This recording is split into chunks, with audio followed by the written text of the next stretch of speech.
So I recently finished Anohana and oh boy, it's an emotional roller coaster. But onto what it means for the premise of this video. Anohana is one of 3 anime series I consider to form the quote-unquote gut punch triangle, the emotional prism for all you Mikazuki Bigwave fans. This consists of Anohana, Your Lie in April, and March Comes in Like a Lion. Now obviously, these aren't the only emotional anime out there that cut their proverbial teeth on the amount of times the viewer almost drowned in their own tears, but I mention these 3 because they share a surprising amount of elements in common. Now, from the way I'm structuring this paragraph, it makes me sound like I'm making an analysis video, but it ain't. What do you think this is, 2017 me? God no, I'm telling you this for a different reason. Do you want to make money? Well, if we go through the elements of an episode of one of these series, surely we can get just as successful if we take them and recycle them without any concept of what made them special. And where better to start with than the opening is one of the most important aspects of an anime, and oh boy is there a lot we can leech from these openings. Firstly, the song.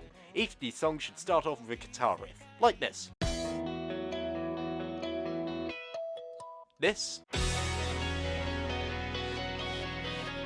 Or this.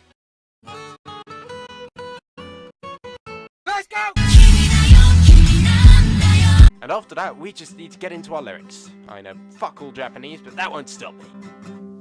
I have no fucking clue on how to play the guitar. Now, onto the visuals. We first need someone falling down, because that's a surprisingly common trend. We also need some birds. Every opening needs birds. Not close-ups of birds, no. I'm looking at you, Al knows it, right? Then we'll need some bridges. Over canals.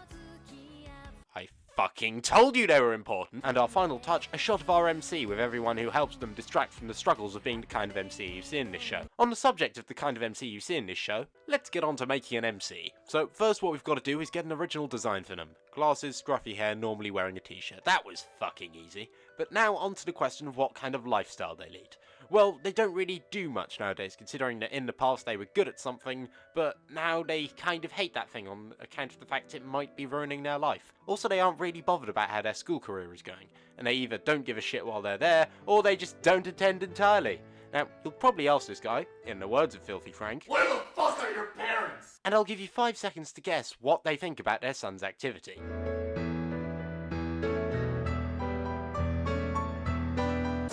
Of course, they think that it's a bad idea. Fucking trick question. That's right. First step is to find the protagonist's mother and fucking kill her. Certainly do that early, at least while the MC's age is in the single digits. And what of the father? Well, that varies from show to show. They seem to be absent in some way, whether absent from the plot on account of their laissez-faire parenting, absent from the plot on account of the fact they're never not on business trips, or absent from the plot on account of the fact they were yeeted off this mortal coil in the same car crash that killed the protagonist's mother and little sister. Although since it appears that March Comes in Like a Lion snagged an extra casualty, we'll mention that Your Lie in April sees a cat getting yeeted, and Anohana sees a 7-year-old drown in a river, like a less shitty version of Bridge to Terabithia. So now that we've got the protagonist out of the way, here's some other characters you might want to consider.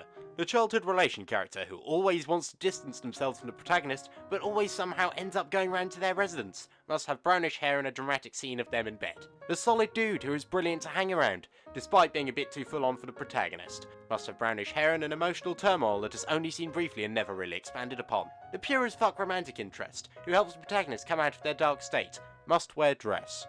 There's parent/guardian of not the protagonist, who acts as a parental figure to the protagonist nonetheless. Must look nothing like Offspring. And I suppose there's no problem with maybe throwing in a male character who feels superior to the MC despite living in their shadow, and a female character who doesn't say much and frequently insults the aforementioned cocky male character. Examples of these could be Yukiatsu and Tsurumi from Anohana, as well as Takeshi and Emi from Your Lie in April. Couldn't find one from March Comes in Like a Lion, but then again I haven't watched the second season.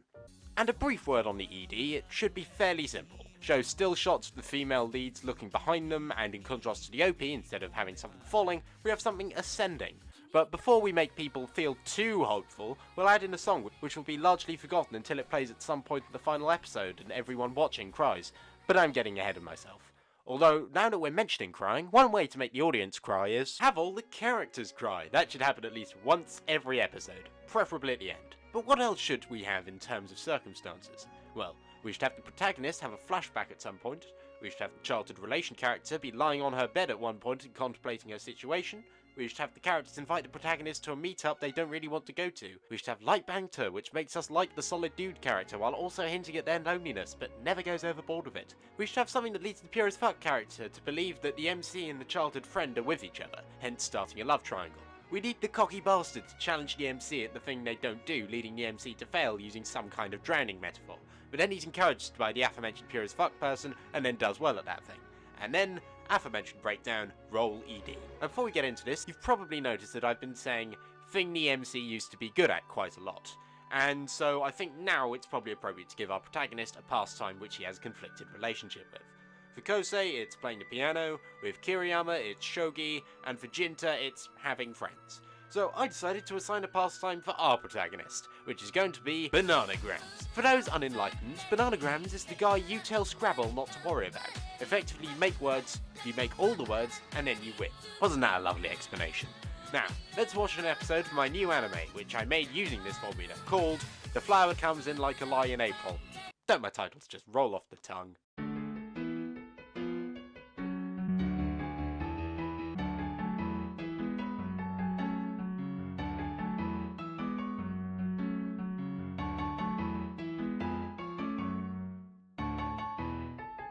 I am still very sad, however, things have recently been looking up ever since I met that girl Hikori Honma. I suppose that makes me happy, but I remember the last time I was happy. Kore, how's your Bananagrams going? It's going great, Mother. Good. I'm going to discuss some things with the doctors, so you can practice your Bananagrams outside for a bit. Okay, Mother. Oh boy, sure love practicing bananagrams. Oh, are you playing Bananagrams? Can I play? Sure, what's your name? Korotiru, I'm receiving treatment here. Hee. Cool, let's play bananagrams and be friends forever. I can't wait to see Koroteru. Oh, she's dead. She is very, very fucking dead. Mother, what's dead? You shouldn't worry about it. Hello, Father. It's not often that you appear on screen. I know. It's almost like something that needs an adult to give a reaction is about to happen. Fucking ring. She's dead. Kore, your mother is dead. What's dead?